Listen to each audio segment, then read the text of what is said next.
Abang anak asuh anak kandungnya.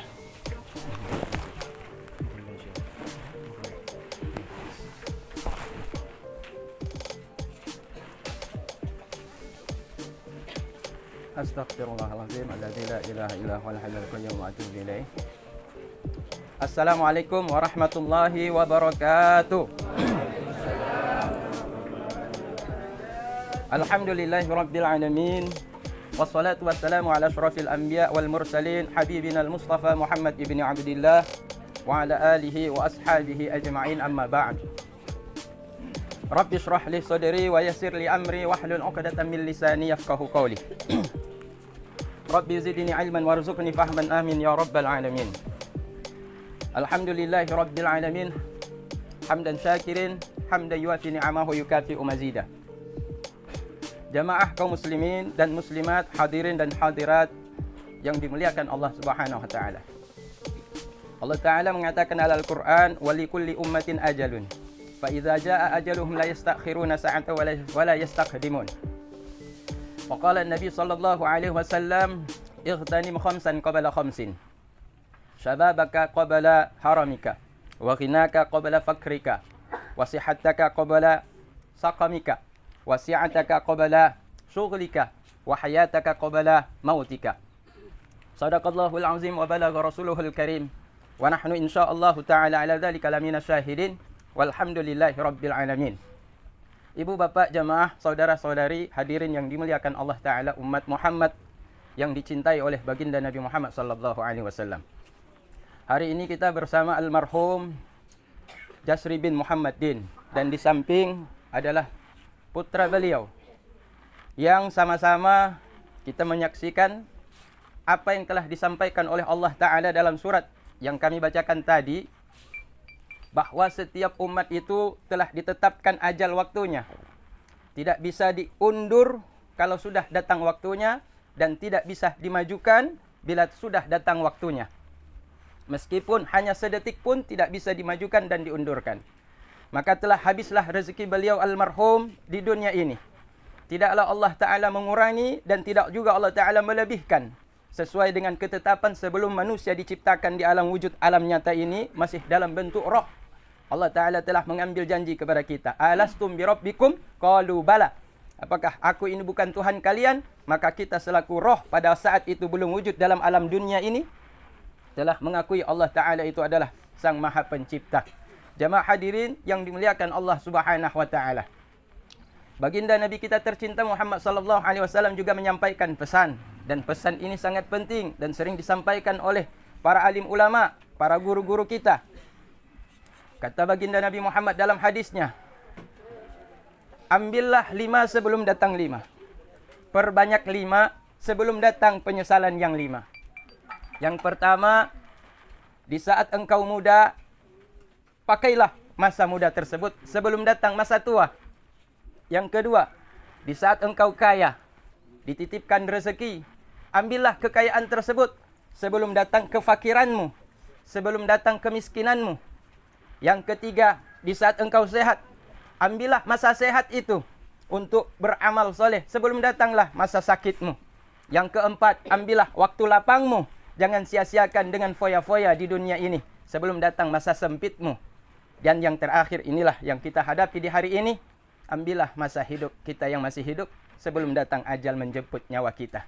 Saya rasa jamaah, semua yang telah disampaikan baginda Nabi Muhammad dalam hadis tersebut merupakan ringkasan dalam kehidupan kita sehari-hari. Tidak ada yang lebih utama di saat kita masih diberikan oleh Allah Ta'ala masa muda, kecuali anak muda menggunakan untuk ibadah sangatlah dicintai oleh Allah Ta'ala dibandingkan orang tua yang beribadah. Maka kata Nabi, anak muda yang beribadah lebih Allah cintai dibandingkan orang tua yang beribadah. Orang tua beribadah wajar karena usianya sudah lanjut. Sedangkan anak muda yang meninggalkan masa hura-huranya, masa foya-foyanya, dia tinggalkan untuk melaksanakan perintah-perintah Allah Ta'ala. Maka Allah Ta'ala sangat mencintai anak muda yang ahli ibadah tersebut. Yang kedua, kata baginda Nabi Muhammad, ketika engkau masih dalam keadaan kaya, masih Allah berikan kekuatan untuk mencari rezeki.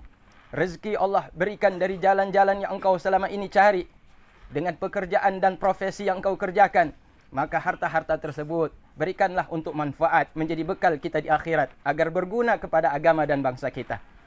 Yang ketiga, kata baginda Nabi, ketika masih ada waktu luang, ketika kita masih ada kesempatan, dalam jadwal kehidupan, kegiatan kita, banyak kesibukan kita sehari-hari. Tetapi di waktu-waktu tersebut tentu ada waktu-waktu luang. Jangan disia-siakan dengan hal-hal yang tidak berguna untuk akhirat kita. Maka pergunakanlah sebaik mungkin, karena waktu kita sangat singkat di dunia ini. Kehidupan di alam akhirat itu lebih lama. Kita tidak tahu apakah 100 tahun, 200 tahun, atau 1000 tahun. Wallahu a'lam, hanya Allah Ta'ala yang tahu. Sebagaimana kita ketahui, hanya Nabi yang paling tua adalah Nabi-Nabi yang pada awal-awal permulaan manusia diciptakan oleh Allah Subhanahu Wa Ta'ala. Ayah kita semua, nenek moyang kita bersama, Nabiullah Adam alaihissalam, Allah anugerahkan umur 930 tahun. Sesudah itu Allah Ta'ala utus, sesudah Nabi Idris Allah Ta'ala utus lagi Nabi yang paling lama hidupnya di dunia ini, manusia yang paling lama hidupnya di dunia ini, ialah baginda Nabi kita tercinta Muhammad, baginda Nabi kita tercinta Nabiullah Nuh alaihissalam. Allah berikan umurnya 950 tahun. Kemudian sesudah itu tidak ada lagi yang mencapai ratusan-ratusan di angka-angka seperti yang pada masa Nabi Nuh dan masa Nabi Adam alaihissalam. Melainkan semua Nabi Allah batasi umurnya. Seperti usia Nabiullah Ibrahim 100-an tahun. Nabi Musa 100-an tahun. Kemudian yang terakhir, sampai pada Nabi-Nabi yang akhir-akhirnya, seperti Nabi Zakaria. Tidak lama usianya. Nabi Yahya hanya sekitar 30 tahun. Nabi Isa hanya sekitar 30 tahun. Yang terakhir Allah utus baginda Nabi kita tercinta, usianya hanyalah 63 tahun. Kalaulah ada manusia yang boleh Allah Ta'ala berikan umur yang paling panjang, lebih panjang daripada Nabiullah Adam alaihissalam dan Nabi Nuh alaihissalam, sungguh baginda Nabi Muhammad sallallahu alaihi wasallam adalah makhluk yang paling dicintainya, yang semestinya layak untuk diberikan umur panjang. Tapi Allah Ta'ala telah menetapkan janjinya, usia Nabi Muhammad adalah usia 63 tahun. Karena itu Nabi mengatakan bahwa umur umatku itu mabaina sab'ina wa sitin, antara 60 dan 70 tahun. Maka kalau udah usia 40 tahun, kalau nanti kita lihat dicermin kehidupan kita, tingkah kita, kelakuan kita, kegiatan kita, pergaulan kita, dengan siapa kita bergaul, di mana kita bergaul, dan apa pergaulan kita sehari-hari, apa aktivitas kita sehari-hari. Bila aktivitas kita sehari-hari ternyata lebih banyak mengarah kepada perbuatan maksiat, maka sungguh itu celaka kalau kita berusia 40 tahun masih rutin dalam perbuatan-perbuatan maksiat tersebut atau yang sia-sia.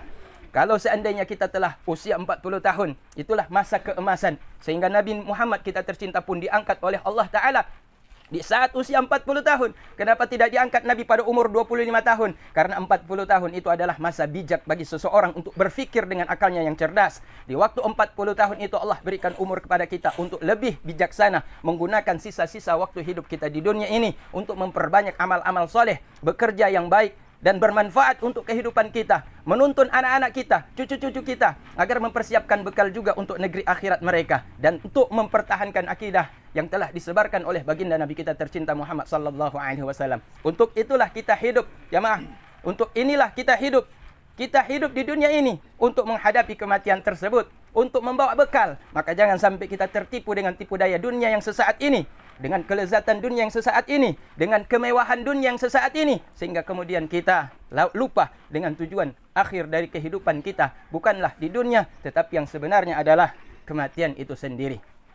Dan kematian merupakan awal daripada kehidupan yang sebenarnya. Karena sesudah kematian kita akan masuk di dalam fase yang ketiga. Pertama, alam arwah. Kedua, alam rahim. Ketiga, alam dunia. Dan masuk fase yang keempat ialah alam barzakh. Di alam barzakh kita tidak tahu kapan lamanya. Sedangkan di dalam kubur, sudah berpuluh-puluh ribu tahun manusia di dalam kubur yang dikubur. Ada yang diazab, ada yang disiksa, ada yang mendapatkan nikmat. Bagaimana kalau kita termasuk di dalam mendapatkan azab? Tentunya kita tidak mengharapkan hal itu terjadi pada diri kita. Semoga ayahanda kita yang dimuliakan Allah Subhanahu Wa Taala, yang hari ini telah ditetapkan oleh Allah Ta'ala, telah berpindah pada fase yang keempat, alam barzakh, mendapatkan rahmat dan kasih sayang dari sisi Allah Subhanahu Wa Taala. Dan semua kita yang hadir tempat ini betul-betul mengambil ibrah, pelajaran dari pelajaran almarhum, bahwa kita pun akan menyusul. Maka perbanyaklah amal soleh, bergaulah dengan orang-orang baik, ajaklah, berdakwahlah, ajaklah, terutama anak-anak kita, istri kita, sahabat kita, untuk semakin dekat kepada Allah Subhanahu Wa Taala. InsyaAllah kita akan berkumpul semuanya dengan baginda Nabi tercinta Muhammad sallallahu alaihi wasallam. Dan ada 3 perkara pesan baginda Nabi Muhammad yang tidak boleh ditunda. Yang pertama, ketika ada hutang, lunaskan hutang. Yang kedua, bila punya anak gadis, ada yang lamar, orangnya soleh, pemudanya soleh, jangan tolak. Yang terakhir, yaitu jenazah, jangan dipersulit dengan melambat-lambatkan fardu kifayahnya. Maka mungkin beliau, bila memang Allah telah tetapkan ajal beliau pada hari ini, dan amal solehnya ternyata melebihi amal yang tidak baik yang beliau lakukan selama di dunia ini, tentunya nikmat telah menanti beliau. Maka jangan kita tunda beliau untuk merasakan nikmat hasil ibadah beliau ketika berada di dunia ini. Dan di samping saya kiri ini ada putra beliau. Tentunya sebagaimana lazimnya bahwa tidaklah amal seseorang itu diangkat oleh Allah Ta'ala ke langit dan tidak diberikan kepada sang hamba, melainkan semua tugas, kewajiban, tanggung jawab, terutama hutang piutang tersebut telah kita lunaskan di dunia ini. Bila mana belum dilunaskan atau tidak lunas dan diridhoi atau tidak diridhoi, maka sungguh amalan itu akan tergantung ma baina sama wal ard, antara langit dan bumi, dan tidak akan beliau nikmati di alam barzah. Maka untuk masalah tentang hutang piutang, pada hadirin dan hadirat, tolong datang kepada ahli bait, pada ahli keluarga, kepada ahli famiris, ahli famiri, yaitu ahli waris yang masih hidup. Ananda, putra beliau, semoga Allah Ta'ala melepaskan beliau di alam barzah dengan kelapangan dan bisa menikmati hasil perjuangan beliau di dunia ini. Mungkin ini saja yang bisa saya sampaikan dalam tausiah untuk khutbah jenazah pada hari yang mulia ini. Semoga Allah Ta'ala juga kumpulkan kita di padang mahsyar bersama orang-orang tua kita dan guru-guru kita, keluarga kita, bersama dengan baginda dan keluarga serta para sahabat Nabi yang tercinta.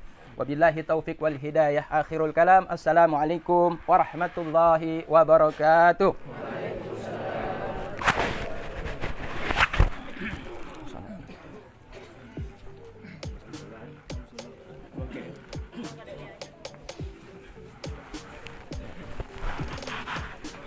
Okay.